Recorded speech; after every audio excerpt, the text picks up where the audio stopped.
Jesu Kristu uyinkosi. Ngiyabingelela abazalwane egameni lenkosi yethu Jesu Kristu. Ake sikhuleke. Baba, siyabonga egameni lenkosi yethu Jesu Kristu. Sibonga ukuthi sisagciniwe kuze kube la. Sibonga uthando nomsa wakho phezu kwempilo zethu. Sibonga Nkosi ukuthi noma isimo sinje, kodwa sihlezi simile edwaleni linguwe. Futhi siyakholwa ukuthi ungumdali wezinto zonke, alikho iphutha kuwe.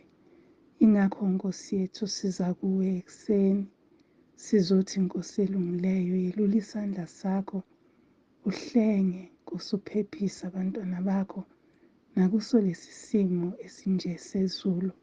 Siyacela egameni likaJesu, siyabona incithakalo emhlabeni, siyabona ubungozi bamanzi empilweni zethu.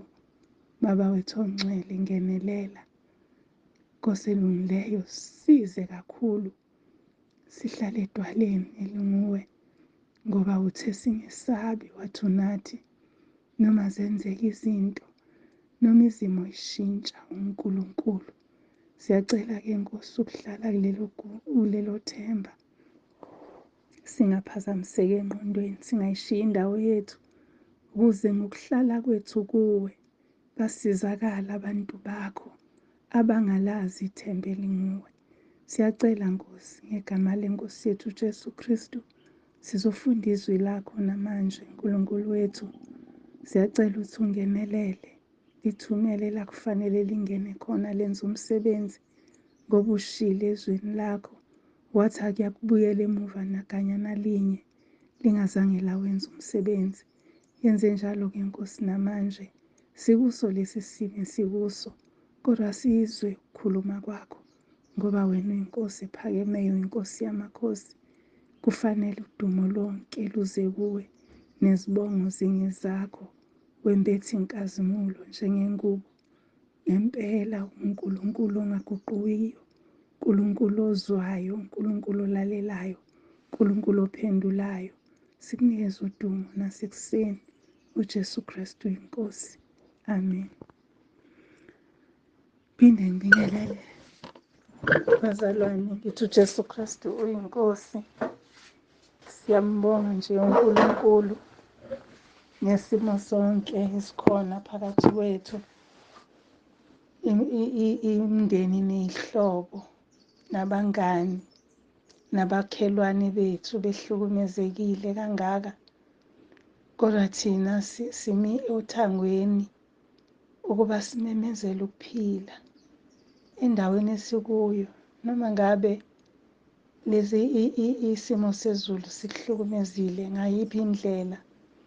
Kodwa ukhona uJesu othi zanini kimi nonke nenikhathele nenisindwayo, ngizoniphumuza. Umuzwa kunomthwalo enhlizweni, usindwa. Balekela kuJesu. Namhlanje nje enhlizweni yami khona lokho nje, ukuthi noma ngabe isimo sinjani, lala ukhona khona, balekela kuJesu. Uma umakhelwane mhlawumbe lesi simo sezulu simhlukumezile, wena-ke wenziwe umlindi, wabekwa othangweni ukuthi umemeze ungathuli. Siyanxusa, siyabanxusela bonke Nkosi yami abahlukumezekile. Siyazi ukuthi akulula ukuthi kuhambe yonke into ekhaya, kudistroyeke yonke into ekhona. Akusona isimo esilula, nathi sibuka sikude, kodwa sibona iy'nyembezi zifika emehlweni. Kodwa lithi khona ithemba elinguJesu, onikana ukuthula esimeni esinjalo. Uvele ube nokuthula ngaphakathi, ukuze ungakhulumi ngomlomo wakho izwi elizothuka uNkulunkulu, ukuze ungasoli, ukuze ungazindli kabi phambi kaNkulunkulu, ungoni. Uthi uhlukumezekile uphinde uzohlukumezeka ingunaphakade. Bazalwane, asiphumeni sinqume unxusa, sibanxusele abakhahlamezekile. Akukho esingabasiza ngakho, kodwa singabasiza kakhulu ngokuthi sibakhulekele. Angikho lapho bazalwane, sikafunda nezwi sengingena endabeni ebuhlungu engithintayo emoyeni. Bazalwane, namhlanje izwi lethu sizolithola encwadini kaJuda. Incwadi kaJuda ingale gcineni uma usuzoqala isambulo. Sizofunda uverse 20.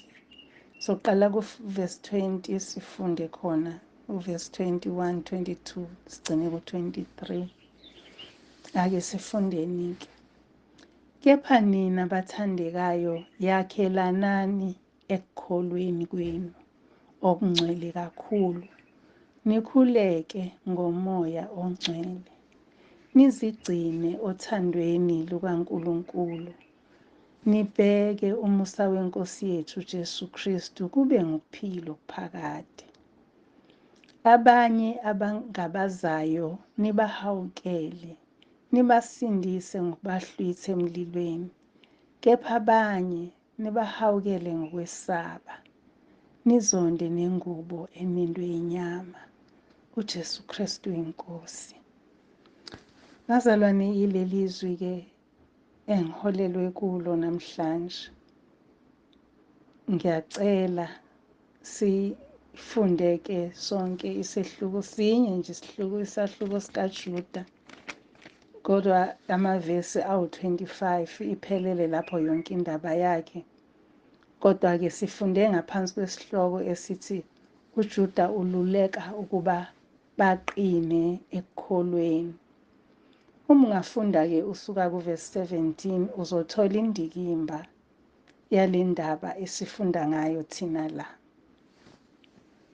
Manje-ke bazalwane, ekuqaleni nje kuverse 20 lithi leli zwi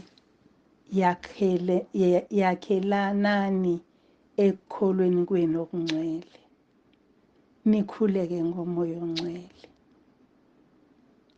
Bazalwane, unyaka uqala nje, kungenzeka ukuba njengoba sikhuphukele entabeni, kukhona omile nje ezikhulekela yedwa, khuleko wakhe uqondene naye nesidingo zakhe. Lithi-ke leli zwi yakhelanani, yibani nomakhelwane ekukhulekeni kwenu, ekukholweni kwenu.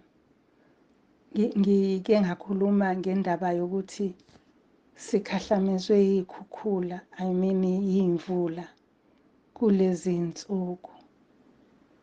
Abanye bethu abathintekile enhloko, mina nje kwami ku-dry, nakunje komile geqe. Kodwa emphefumulweni ngithintekile kakhulu. Ubuhlungu ngiyabuzwa kakhulu, ngibuka kuphela amakhaya, kushabalala amathemba, kulahleka abantu. Ngibuka iy'moto zihamba namanzi. Ngibuka imihosha ithatha abantu, umhosha bazalwane, sikhuluma ngomhosha. Asisakhulumi nangemvula, sikhuluma ngemihosha. Ezweni kugcwele abaprofethi. Ukuba kunabaprofethi bangampela, ngabe sebeshilo ukuthi nonile kuNkulunkulu la nala nala. Zithobeni nikhale, njengoba kwakwenzeka kwa-Israyeli emandulo. Kodwa ngoba sinabaprofethi abasitshela amagama ethu, besitshela abantu abasizondayo nabantu abasithakathayo, sikule sisimo sokuthi asazi noma ulaka likaNkulunkulu noma isitha siyangenelela ngandlela thize. Bazalwane, sibiziwe ukuthi singabalindi. Namhlanje sibizwa ngomakhelwane ukuthi asakhelane ekukholweni. Ubuhlungu bakho ubuhlungu bami, ukuhlukumezeka kwakho ukuhlukumezeka kwami. Singomakhelwane ekukholweni. Angikwazi ukuthi mangikhuleka ngikushiye, kumele ngikubale. Noma ngabe ngiyakwazi noma ngabe angikwazi. Ikhaya lezwi lisifundisile isimangaliso. Lisifundisa ukuthi sakhelene kangakanani. Abantu abaningi asazani nabo ngobuso, ubuso nobuso, kodwa siyazana nabo ngekhaya lezwi. Sazana ngomoya, yila sixhumeleke khona kumoya kaNkulunkulu, ebungcweleni kaNkulunkulu. Asiqhubeke lobo bungcwele size siyofika kuverse 23. Uyabona ukuthi uverse 23 uyiqoqa yonke le ndaba engenhla. Thina akukuningi kwethu ukuthi sisigcine asakhelane, sisigcine othandweni. Sisigcine nje othandweni likaNkulunkulu, silindele umusa kaNkulunkulu. Umusa weNkosi yethu uJesu Kristu, bese siba nokuphila okuphakade. Bese kuthi kunabanye abazokungabaza. Kunabanye asebeqalile. Enhlizweni yami kuye kwavuka umkhuleko nje uthi Nkosi, awukubekele labantwana bakho abahlukumezekile, noma ngabe abantwana bakho noma ngabe abantu bakho. Siyazi ukhona umehluko. Babekele umlindi, ubekele iy'ndebe zabo umlindi, ozogcina umnyango wey'ndebe zabo, ukuthi bangoni kuwe, ukudlula asikonile sonke. Uyazi ukuthi ngemlomo yethu sona kakhulu. Kulezi iy'nsuku ngike ngafunda incwadi kaJobe, ngafunda nje. Ngibheka ukuthi enkulumeni yonke kaJobe wayeqaphela ukuthi angoni uNkulunkulu ngokukhuluma kwakhe. Wayeqaphele lokho and wayesengcindezini emangalisayo uJobe. Kwakulula nje ukuthi kuphume kusliphe out emlonyeni wakhe ukuthi ngiyajeziswa uNkulunkulu noma ngonile, kusho ukuthi ngimonile uNkulunkulu, wayesengehlisela ulaka. Kodwa uma sifunda indaba kaJobe siyabona ukuthi nakho lokhu esibhekene nakho njengamanje kungenzeka ukuba uNkulunkulu usithembile, ufuna thina sime siveze lokho akushoyo ukuthi asihlale siqinile ekukholweni kwethu, singashiyi indawo yethu noma kunje. Sihlale sibambelele othandweni lwakhe, silindele umusa wakhe. Siceliwe ukuthi akube nje. Kodwa futhi kungenzeka ukuba ulaka likaNkulunkulu luphezu kwethu. Ingakho sifanele sibanxusele ukuthi Nkosi, biyela iy'ndebe zabo, biyela iy'ngqondo zabo, biyela iy'ndebe zabo zomlomo, bangoni kuwe ngokukhuluma kwabo nangezindlo zabo. Ngoba asikwazi ukuyikhona, singeke sisho sithi sesone kakhulu ulaka likaNkulunkulu sibe neqiniso, ngoba uNkulunkulu akakakonfirm, at least kimi akakaza confirm ukuthi yingoba sonile kuye. Singabona ungazuthi yebo sonile, kuningi vele okwenzekayo. Kodwa mhlawumbe siceliwe, kwenzeka kanje KZN, siceliwe mhlawumbe. Futhi akusenzeki eKZN kuphela, nako Eastern Cape sekuyenzeka. So kungenzeka ukuba siceliwe, kungenzeka ukuba ulaka likaNkulunkulu. Uma kuwulaka likaNkulunkulu fanele lwehlele umhlaba wonke. Uma ngabe kuthi siceliwe individually, kusho ukuthi kufanele kwehlele abathize bethu, i-province ethize njengoba ihlaselekile iKZN. Angisho ukuthi ngithini bazalwane, kodwa ngisho ukuthi uma ungumntwana kaNkulunkulu, khuphula amasokisi, khuleka ungaphezi, ukhuleka unokubonga ukuthi Nkosi ngisakwazi nokuza kuwe. Simbonge uNkulunkulu, kungumusa ukuthi sisakwazi ukuya kuye. Kungumusa ukuthi sinendawo esikhala kuyona. Kungumusa ukuthi sisakwazi ukuthi ey'ntweni zonke sikhumbule ukuthi ukhona umnikazi wezinto zonke. Ke uma ngabe siqhubeka nale ndaba, uthi uJuda la usiyala ukuba siqine ekukholweni. Izimo ziyafika, zingayihlukumeza nenyama yethu. Kodwa uma sibanjwe isandla somsindisi wethu, laphaya uverse 21 uthi sibheke umusa weNkosi yethu uJesu Kristu, sizokufumana ukuphila okuphakade. Izimo esizibonayo ziyizimo zesikhashana. Enhlizweni yami ke kuthi njalo uma ngabe kuthiwe sekudlula abantu abangaka, kufike enhlizweni yami ukuthi ngabe ukhona yini okabiza igama leNkosi uJesu kuleso simo, noma bahamba bethuka inhlamba, noma bahamba bekhesa, noma bahamba bengasakwazi ukwenza usho noma yini ezosindisa imiphefumulo yabo. Yilapho-ke la kumele siqine khona ekukholweni, bazalwane, ukuthi sibanxusele ukuthi Nkosi nakule situation bakhumbuze igama esibambele lakulo, igama likaJesu Kristu ophilayo. Uthi-ke lapha abangabazayo nibahawukele. Uthi-ke mayiqhubeka kuverse 23, nibasindise ngokubahlwitha emlilweni. Angithi uma ngabe sesibakhulekela ukuthi bangoni nangemicabango, bangoni nangokukhuluma, siyabahlwitha emlilweni. Kukhona abanye size sifike kuko qathatha sikhulume nabo. Kukhona abanye sikwazi ukuxhumana nabo. Lithi-ke izwi ekuxhumaneni kwethu nabo siqaphele ingubo yethu. Kukhulunywa ngengubo enindi inyama. Thina kufanele siyiqaphele-ke eyethu ingubo ukuthi ingayithinti inyama. Kusho ukuthi ingubo yethu ingangcoliseki. Ingubo yethu ingabi nakho ukunindeka. Ekusizeni kwethu, ekwakheleneni kwethu, bazalwane, siyayiqaphela kakhulu ingubo yethu. Angazi noma niyayiqonda yini ukuthi isho ukuthini ingubo uma sibuye ezwini likaNkulunkulu. Uma kukhulunywa ngengubo ezwini kaNkulunkulu kuye kuthiwe ezimhlophe. Uthi uma usungcwele ingubo yakhe imhlophe. Kusho ukuthi uma isibe nebala awusekho ngcwele.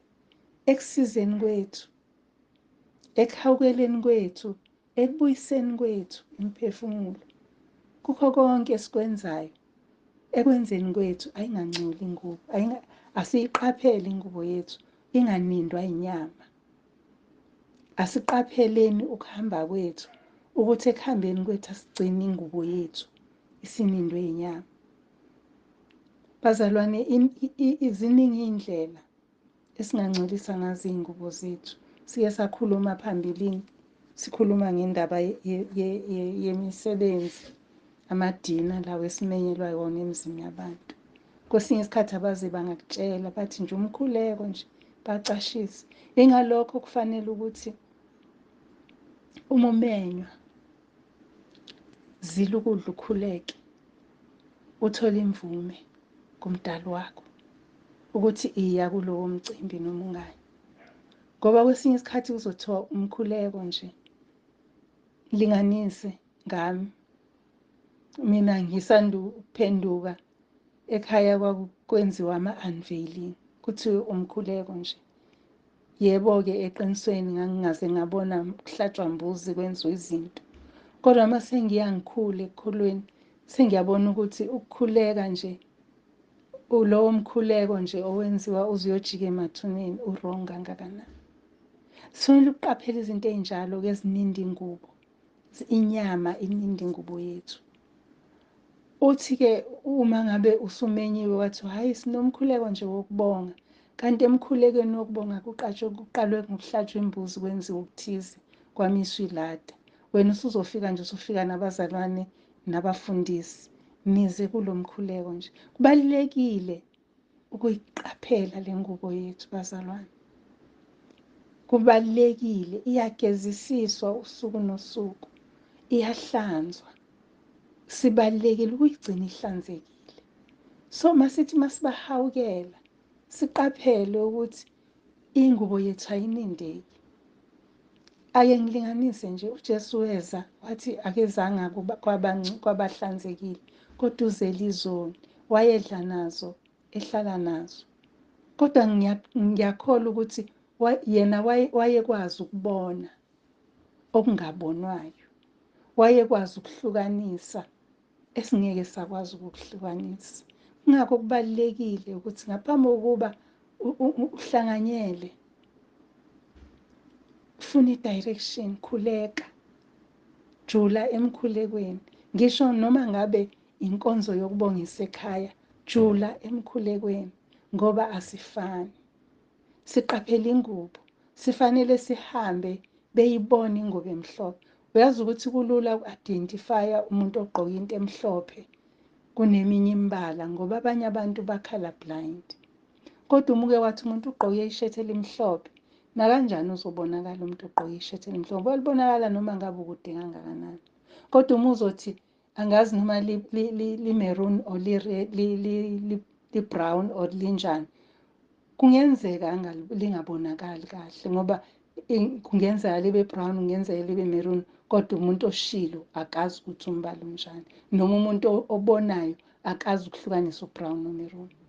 So ngisho ukuthi bazalwane, kwabona abantu asibasizayo, kwabona esibahawukelayo, kwabona esibahlwitha emlilweni, ababe nakho ukubona ukuthi thina yethu ingubo imhlophe ezabo zidimile. Ngalokho bazi ukuthi ilimithi ihamba ifike la.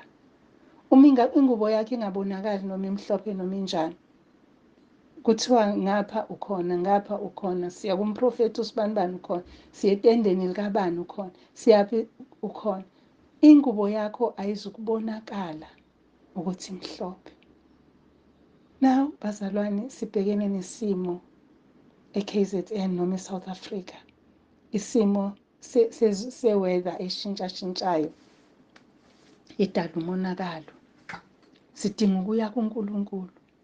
Uthi-ke uJuda la, asisigcine othandweni lukaNkulunkulu, sibheke umusa weNkosi yethu Jesu Kristu, ukuze lokho kube ukuphila phakathi. Siqhubeke nokusebenza. Siqhubeka nokusebenza ngokuthi sibabone abanokungabaza, sibakhuthaze, nabaphelelwa ngamandla sibasize, nabangenakuqonda sibahlwithe emlilweni. Uyazi ukuthi umuntu ongabazayo umuntu oma in between, angazi noma ngithatha le ndlela noma ngithatha le ndlela. Kungenzeka ukuthi le ndlela ibheke weni, mhlwithe kuyo, kodwa kumhlwitheni uqaphele nawe ingubo yakho ukuthi inganindeki. Kungabe sekuthiwa hawu lo uhlezi ehamba noSibandani, sesibabone beshona laphayana beyokha amanzi. Usumhlwitha ngokuthi umshumayeza ukuthi akayeke ukuhambisa iy'gubhu zamanzi ayolanda iwasho, kodwa uyamphelezela umphathise. Ingubo yakhe njani? Ake sisiqaphele bazalwane, asisebenzeni sibasindise ngokubahlwitha emlilweni, kodwa abanye sibahawukele ngokwesaba. Size sizonde ngisho ingubo enindwe inyama. Akushiwo ukuthi ingubo yabo, akushiwo ukuthi sizoboleka nokugqoka, cha.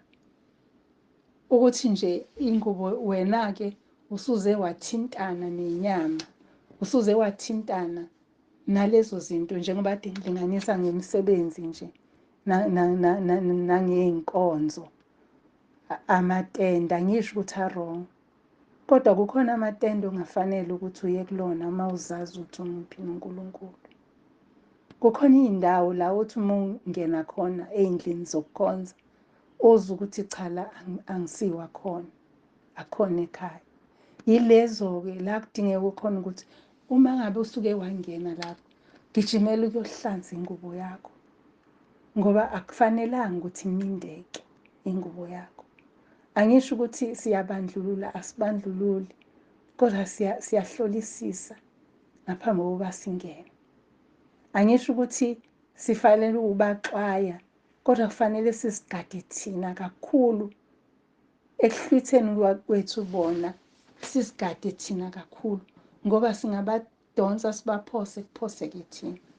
Singabadonsa sibaphose emuva baphephe, kodwa thina siphoseke phakathi.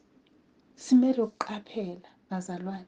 Yilokho nje ebengifisa ukudlula kukho namhlanje. Singathi sesibheke ekuphumeni emkhosini wethu. Sibakhumbule bonke laba abahlukumezekile ngenxa yesimo sezulu. Simbonge kodwa futhi uNkulunkulu. Sikhule kanjalo bazalwane, sicele sinokubonga ngoba uBaba wethu osezulwini uyezwa. Kodwa futhi uyasifundisa ukubekezela, uyasifundisa ukulinda ngokubekezela. Ubheke nje indaba kaJobe, ukuthi yinde kangakanani. Ukusukela nje esahlukweni sokuqala uze uyofika esehlukweni sokugcina. Indlela ende kakhulu. Kodwa ukuphumula uJobe ukuthola esehlukweni sokugcina. Cabanga ukuthi indawo yinde kangakanani. uNkulunkulu uyasifundisa ukubekezela. uNkulunkulu uyasifundisa ukulindela yena. Ulinde kuye kunzima, ulinde kuye. Sivuliwe izikole, abantwana bethu bavulile ezikoleni. Siyambonga kakhulu uNkulunkulu. Kodwa ubungozi obukhona ekuhambeni kwabo beyikoleni. Uma umama uthi umphelezela umbeka la umbeka khona, ungene ekamereni ukhuleke. Ucele uNkulunkulu ukuthi protect leza ingane. Zibiyele zisaya lapho uzibiyele sezibuya. Naphambili ezikoleni kunobungozi obumangalisayo manje. Izingane zifunzana ama-drugs, izingane ziyabulalana, izingane ziyariphana. Othisha bayadutshulwa. Kuningi kusesikoleni manje. Uma uwumama ngempela ongazani noNkulunkulu, wenze njani? Ingalokho-ke kuthiwa simisiwe saba ngabalindi. Kumele sibahlwithe laba bantu. Kumele sibakhumbuze ukuthi uyazi ukuthi uNkulunkulu obiyelele ngane. Ingane ibuye esikoleni isidinga i-counseling, sekubulaleni izingane esikoleni. Udinga i-counseling. Cha, udinga wena mama umtshele ngoNkulunkulu. Mtshele isona sikhathi sokubatshela noma ngabe bancane kangakanani. Ubatshele ngoNkulunkulu, ubatshele ngamandla akhe amakhulu. Ubatshele ngeprotection.